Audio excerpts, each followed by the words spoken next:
দেশের চলমান পরিস্থিতি, বিশেষ করে নির্বাচন এবং নির্বাচনে আপনারা জানেন যে বিএনপির সাথে যারা যুগপৎ আন্দোলন করছে তারা আমরা একত্রে নির্বাচন করছি এবং বিএনপির ভারপ্রাপ্ত চেয়ারম্যান জনাব তারেক রহমানের ঘোষণা ছিল যে আমরা একসাথে আন্দোলন, একসাথে নির্বাচন এবং একসাথে জাতীয় সরকার।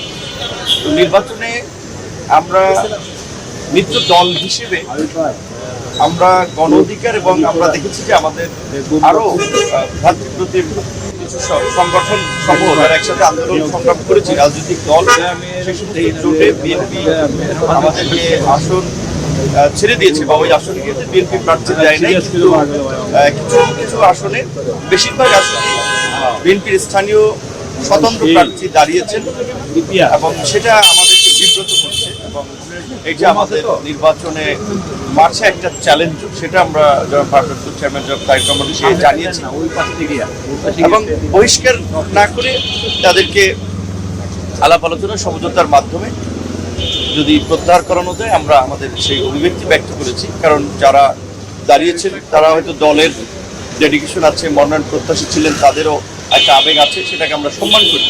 কিন্তু আমাদের দিকটাও দেখতে হবে যে আমরাও একটা প্রতিকূল সময়ে রাজনীতি করে আমাদের একটা অবস্থান সারা বাংলাদেশে ছোটখাটো হলেও তৈরি হয়েছে। দেশ জাতির বৃহত্তর স্বার্থে কিন্তু মাত্র বলা চলে অল্প কিছু আসনে আমরা আসন সমঝোতা করেছি। সেখানে যদি আবার বিএনপির প্রার্থী থাকে, এটা বিএনপির জন্য কিন্তু একটা ইমেজ সংকটের কারণ হয়ে দাঁড়ায় যে দলের শৃঙ্খলা বা নেতারা দলের কথা শুনছেন।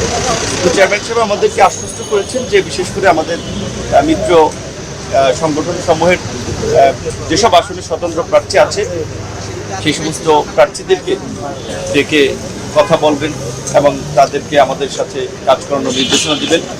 পাশাপাশি আমরা নির্বাচনের মাঠে কী ধরনের চ্যালেঞ্জ তৈরি হতে পারে এবং নির্বাচন পরবর্তী রাজনীতিতে, কারণ হচ্ছে যে আগামীতে নির্বাচন হলেই দেশ সংকট থেকে উত্তরণ হবে সেটি ভাবার কোনো অবকাশ নাই। সেক্ষেত্রে এই যুগপৎ আন্দোলনের মধ্যে দিয়ে গড়ে ওঠা ঐক্যকে যেন উনি সুসংহত করেন, দলীয় নেতাকর্মী দলের বাইরেও যেন সমাজের বিভিন্ন শ্রেণী পেশার মানুষের কথা শুনেন, তাদেরকে নিয়েও মাঝে মাঝে বসেন। আমাদের পক্ষ থেকে এই প্রস্তাবটি আমরা দিয়েছি।